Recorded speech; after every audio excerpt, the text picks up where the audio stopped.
Hi, I'm Greg Hunter. This is the weekly news wrap up for July 17th, Friday, July 17th. It's the WNW 199. And there are two big deals happened this week.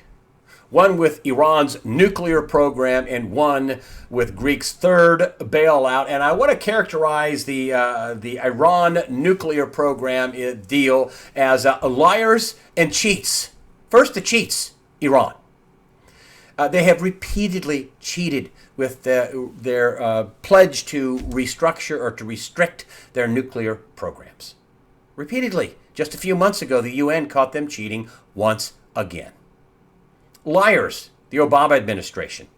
I mean, during this negotiation a few months ago, the Iranians, including the supreme leader, called President Obama and his administration liars. Liars. That should have killed the deal right there. But no, it didn't. And the Obama administration has lied many times, numerous lies, numerous provable lies. Just a few of them. You can keep your health plan. You can keep your doctor. The health care is going to be cheaper. This is Jonathan Gruber, the MIT professor that helped concoct this lie. Even then, the Obama administration lied and said he wasn't very much involved. Then all these emails came out. Oh, yeah. He was a kingpin. He was the key player in the biggest policy lie in the history of America. That is Obamacare. It's a huge lie. And the president and his administration lied about it, and they concocted a huge lie. I remember about deserter Bo Bergdahl. Oh, he served with distinction. Lie. And the IRS scandal, where they used the IRS to thwart political enemies, namely conservatives, to the Obama administration. And Obama said, not even a smidgen of corruption. Really? They ground up Lois Lerner's hard drive. They lost the emails. They didn't comply with subpoenas. Really? Not a smidgen? Just one lie after another from Obama and his administration. So when the president tries to defend his new deal, well, you know what? He doesn't have a lot of truth capital left. And he doesn't have a lot of truth capital with Republicans, well, unless they're doing a secret trade deal. He doesn't have a lot of truth capital with some Democrats, and especially our Middle East allies. And I'm not just talking about Israel. I'm talking about all the Arab allies who are freaking out about this, namely Egypt, Saudi Arabia, Qatar, Bahrain. They're freaking out about this. I mean, one reporter overseas said, hey, well, America just switched sides. The Israelis are freaking out about it, and just last week, the Revolutionary Guard said, oh yeah, that's one of our goals is to destroy Israel. I mean, this is the Iranian Revolutionary Guard, public statements, one of their things to destroy Israel. Now, I don't want to get into all the minutia of the deal, but the biggest problem President Obama has is trust. Nobody trusts him. The Republicans don't. The Democrats, many of them, don't. Our Middle East allies don't trust them. And so when the president says, oh, this deal is not based on trust, really? It's based on verification? The verification, a 24-day window, and who knows exactly who's going to make the Iranians, toe the line after 24 days? And then they can go to and protest and try to block the inspections of their military sites. We don't have unfettered inspections. The other thing, and I've got to bring this up, here we have, folks, you realize that we just cut a deal with the number one state sponsor of terrorism, according to Obama's State Department. And they said, oh, no, we couldn't bring up anything else. We just wanted to talk about the nuclear. Really? Is that why you dropped the arms embargo, the sanctions against Iran in 5 to 8 years, and also the ballistic missiles embargo or sanctions? Really? That wasn't about nuclear weapons. And they're going to give him $100 billion. And they didn't think, oh, listen, whoa, you're the number one state sponsor of terrorism, according to Obama's own State Department. And, if we give you this money, that wasn't part of the deal. We don't want you funding Hamas and Hezbollah and Assad and, the red line up there, another lie. And, the rebels in Yemen, the Houthi rebels, which are partial to Iran. And incidentally, just a side note, that is turning into a humanitarian crisis. Now, the pro-government forces that are against the Houthi rebels are making a headway in the city of Aden, but the big story is that millions of people are without food and water. It's turning into a humanitarian crisis in Yemen. And you haven't heard much about that, but it's a disaster in the making. So there's lots of reasons to hate the deal and lots of reasons to mistrust this deal. And the biggest reason is the president himself, because he has lied over and over and over again, and nobody trusts them. The president thinks this will make the Middle East safer. No way. No, it's not going to make the Middle East safer. It's freaking out the Israelis. It is freaking out the Arabs. It's freaking them out so much. The Arabs tried to knock off Israel in 67 and 73. Remember that? And now their arch enemies have joined forces with the Israelis because they're so worried about Iran getting a nuclear weapon now. Iran being a bad actor in the Middle East. I mean, boy, if we wake up one day and Saudi Arabia decides to say, oh, you made a deal with Iran? Okay, well, you know what? We're going to sell oil in something other than dollars. Rubles, rupee, yuan, euros, rial. We're going to sell oil in other currencies. Let me tell you what's going to happen to the dollar if that happens. Oh, boy, it's going to fall off a 100-story building on its face. Lots of reasons to hate this deal. Lots of reasons to mistrust this deal, but the number one reason is the President of the United States, Barack Hussein Obama himself. The Greek debt deal is also far from being done, a done deal. Incidentally, Congress has to weigh in on that. I can't believe that they'll have enough Democrats, that Obama will have enough Democrats to override, to sustain a veto. I think there'll be Democrats voting nay on this and will override his veto. That's what I suspect will happen. But who knows? Who knows who's going to get bought off? I don't know. The Greek debt deal is also far from being a done deal. I characterize this as collateral in control. What do the Germans want? Excuse me, the EU bankers. They wanted collateral, real stuff. You mean bonds are no longer a collateral? And they want control, veto power over the Greek parliament. Well, the Greeks voted this through. But the deal is not going to stand. I mean, have you seen some of the pictures? Woo, this is going to be good for terrorism. I mean, $100 billion lifeline, and, according to a story I have on the site in Guardian UK, you can Google this, most of the Greek debt money has gone to prop up the banks. Do you think the Greeks are going to get $100 billion dropped on them? I mean, their economy would take off like a rocket. They'd be partying. They have to worry about inflation. I mean, this is a country the size of North Carolina, top population-wise. North Carolina has about 10 million. They have about 11 million. The North Carolina state budget is about $22 billion. They're going to drop $100 billion on them? The economy should take off like a rocket, not start mass riots. But they're losing their assets. And this is not going to stand. Every single politician that voted this through is going to get voted out of office.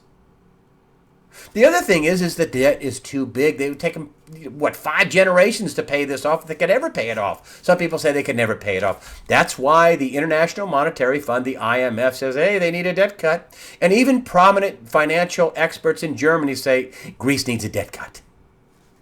They need a debt cut. They'll never pay this off. And that's not the only reason why, but, Angela Merkel doesn't want to give a debt cut. And that's not the only reason why this deal's not going to stand, because you know what? Guess who else hates this deal? Many Germans. They don't want to give the Greeks another $100 billion. You ever hear the term good money after bad? And this has caused a deep debate and deep division in Germany. And many people, even in Angela Merkel's party, say, no, nine, no. No more money in the bailout.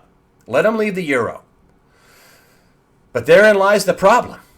They leave the euro, they'll have a crazy default. If they cut the debt, other people will want debt cut, and we're back to the collateral. The bonds are collateralizing all this other debt, and they're leveraged up to the moon.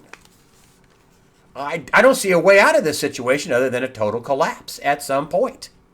Not just for Greece, but France is in big trouble. Spain, Italy, Portugal, they are over indebted if they cut the debt for Greece, which is why Angela Merkel doesn't want to do it. They have to cut the debt for everybody else. They cut the value of the bonds.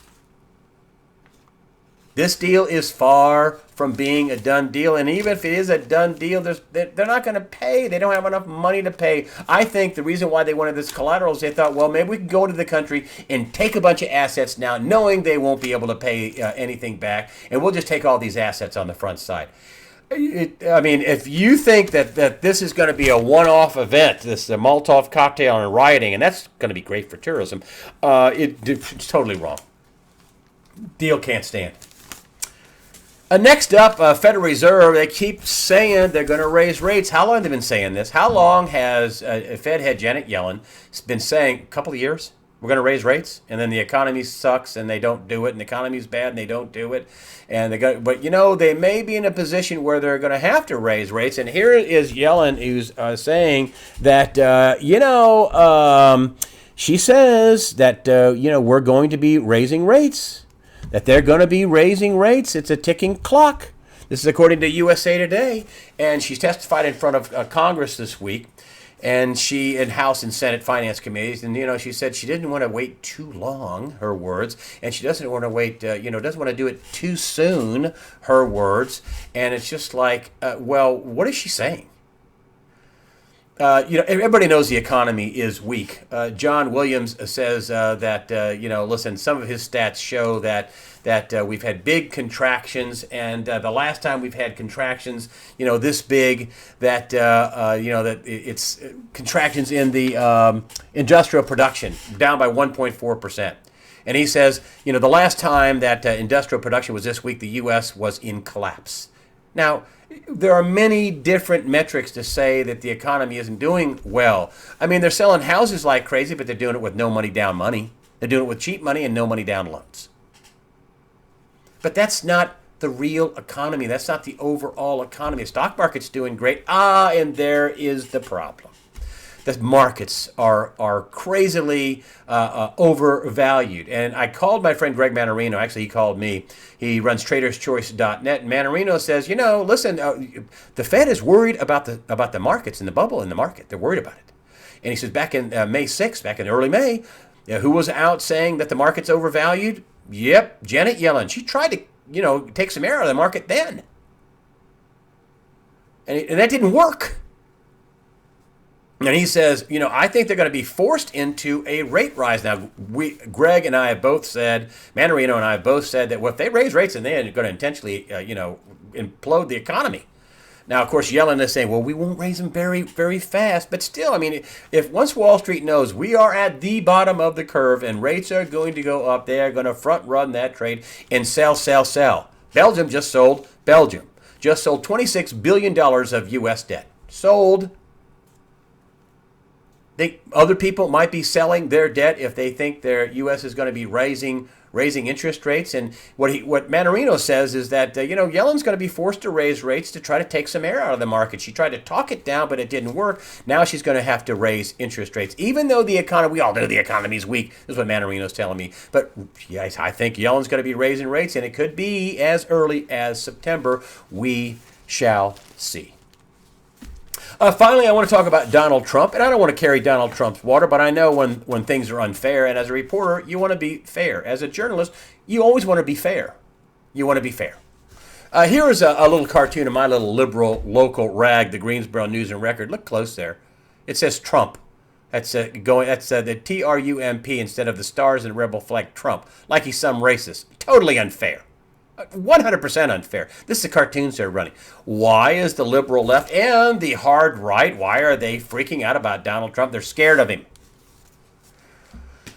I want to talk about USA Today and it being a little liberal thought control rag. And listen, I called USA Today for comment. In the last few days, I talked to 4 different people at USA Today to tell them my disgust with their reporting. Let's start with this story from a few days ago. This is USA Today. Here's the front page. Mark Walker. Okay, he's the nice guy. He's a governor from Wisconsin. He's one of the presidential candidates. I think he's running number 2 behind Trump. Jeb Bush is number 3 of GOP supporters. And look at the headline. Here we go. Why Walker rates as a contender and Trump doesn't. Excuse me, what? Now, this is not a harmless art. This is an op-ed title. This is an opinion piece title on the front page of the newspaper. On the front page above the fold of the newspaper should be news. They got a section in the back of this newspaper that's for op-ed pieces. So I called up a girl by the name of Michelle Poblado. That's who they hooked me up with.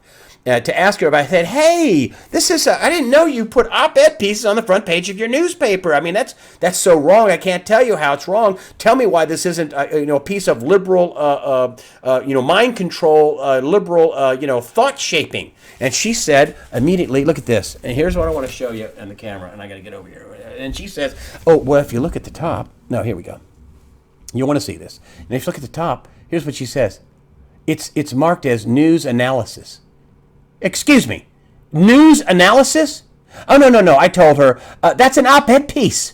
You're disguising a op-ed piece as, quote, news analysis, when indeed it's an op-ed piece. And I said, "Hey, listen, whoa, you know what? Here, look up here at the top of the newspaper. See what this says? Huh? See what this says? Hold on, let me focus it in for you. Get in there and get it. Come on. It says the nation's news, but I want you to see it. Because if you're going to be, come on, the nation's news. Don't fail me here.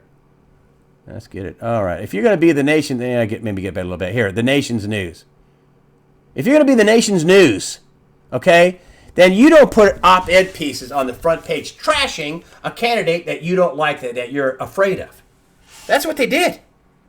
I mean, this is, thought shaping, thought control, left wing, liberal. I mean, listen. If you're going to be the nation's news, okay, you're going to be this. You're going to be these guys. The nation's news. That's what it says right here at the top. If you're going to be the nation's news, then you're a newspaper. But you know what? When you do this, you're not a newspaper. This is not a news organization. This is a spin control. This is a thought-shaping, mind control, rag of don't masquerade as a newspaper. If you're going to be Salon Magazine or MSNBC, then be that. But don't tell me that. Don't put a story out that is news analysis, and to pass it off as a news story when it's nothing more than an opinion piece. And because you don't like Donald Trump, the newspaper, the editorial board of USA Today doesn't like Donald Trump. Here is another story for you, and it's a whopper. And it did not make the newspaper. It did not make their mainline newspaper, USA Today. And even this is an AP story that printed in my local newspaper. Video about sale of fetus organs raises GOP ire. Whoa. They got video? They got video of Dr. Deborah Nucatola. Dr. Deborah Nucatola, a medical doctor. And she is a Planned Parenthood's senior director of medical research on camera talking about the sale of organs from fetuses. They're talking about the sale of organs from fetuses on camera. They've got a high-ranking Planned Parenthood doctor discussing about, when you should, abort a baby so that organs, they can define them and see them and remove the organs and then sell the organs, which is supposedly illegal. These are the charges. This is the allegations. This was not in the... I called them and said, this is not in your newspaper. And I talked to a woman by the name of Andrea Yu. And she says, well, but it's on our .com. Oh, it's on your .com, but it's not in your newspaper? And I said, well, that to me is like, that's a narrative that doesn't fit your political agenda. That's what it sounds like to me. I'd like to have a quote from somebody telling me why that your newspaper hasn't, what appears to be turning into a left-wing non-newspaper, but really a spin doctoring organization for a political agenda that is far left. And then she says, well, the Planned Parenthood allegation, we did a story about that. Look at the story they did. Planned Parenthood president, a video claims not true. The president says none of those charges, none of what the doctor said on camera is true. They're not selling organs. That's what they said. And you know what? That's the allegation. I don't want to get into whether it's true or whether it's not, but it's a huge story. And then Andrea Yu says, well, I said, I didn't see it in your newspaper, but we put it on our .com.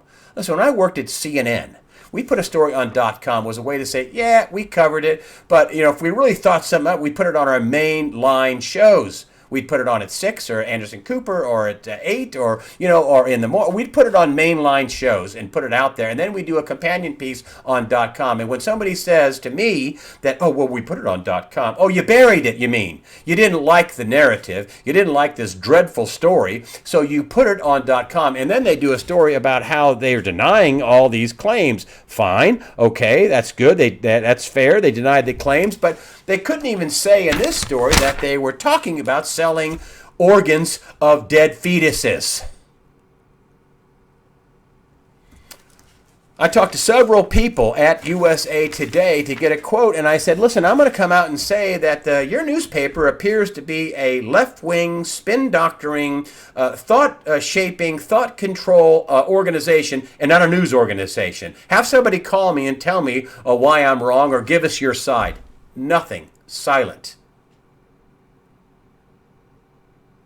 Folks, you got to be watching out for the mainstream media. It's to me, when they didn't put this in their main. Think about this. If I said, "Hey, did you hear about Planned Parenthood selling the organs of aborted fetuses, which is illegal?" And they got them, a top medical doctor for Planned Parenthood, the top senior director of medical research, on camera talking about it. The president of Planned Parenthood said, "Oh, they edited the video. I've been in TV for 35 years." In my humble opinion, they did not edit the video. The people were posing as people buying organs from fetuses. That was their main premise. I know this is going to be disastrous for Planned Parenthood, but really it's disastrous for the point of view of the pro-abortion people. Oh, I mean pro-choice people. They didn't like, it was an ugly picture of, oh, you're harvesting the organs of fetuses? Oh, you think maybe somebody might get pregnant and then sell the organs to make some money and be doing that for, as a normal way to make some money? Think that might happen? Which again is illegal. And again, Planned Parenthood, the president says they didn't do that. But that's not the point. My point is USA Today did not put that story on their main publication, and that is the USA Today newspaper. And I suspect it's because they didn't. That's an awful squeamish narrative, and it makes that far liberal wackadoodle pro-abortion left, and you look like a bunch of monsters.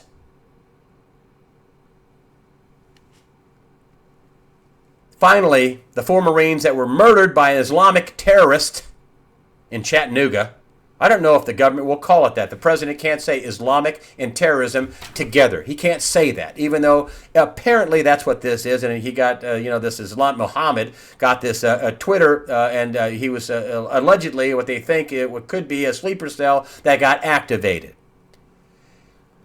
And I don't know if they're going to end up, the federal government's going to call this another round of workplace violence or what it's going to call it, but it is Islamic terrorism. And I think the one thing that should have changed after the Fort Hood massacre by another Islamic terrorist, which they called workplace violence, I think they ought to arm the military people. They ought to all be openly carrying sidearms. There ought to be guards out there with AR-15s. They ought to maybe have somebody stationed on the roof with scopes, but there should be no more soft targets, and we should not put our military people at risk being unarmed as sitting ducks for these Islamic terrorists. That's the way I see it. I'm Greg Hunter. Thank you for supporting USA Watchdog with your comments. Thank you very much for supporting USA Watchdog with your donations. That does help us out. Fear not. Prepare yourself mentally, physically, and above all, spiritually.